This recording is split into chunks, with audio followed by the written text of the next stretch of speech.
আমরা আজকে স্বাধীনভাবে কথা বলতে পারছি, স্বাধীনভাবে আমাদের মতামত দিতে পারছি। আজকে বাংলাদেশে যে নতুনভাবে স্বাধীন হয়েছে, সেই স্বাধীন বাংলাদেশে আমরা চাই যে স্বচ্ছ ধারার রাজনৈতিক পরিবেশ তৈরি হোক এবং সেই রাজনীতির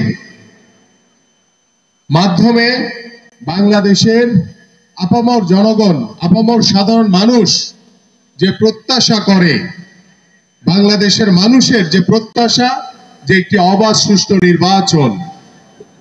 আপনারা জানেন যে গত 17 বছর ধরে বাংলাদেশের জনগণ ভোট দিতে পারে নাই। এই অন্তর্বর্তীকালীন সরকারের কাছে বাংলাদেশের জনগণের সমর্থন রয়েছে। আমরা বিএনপি, বাংলাদেশ জাতীয়তাবাদী দল বিএনপি, আমরা এই অন্তর্বর্তীকালীন সরকারকে সমর্থন দিয়েছি।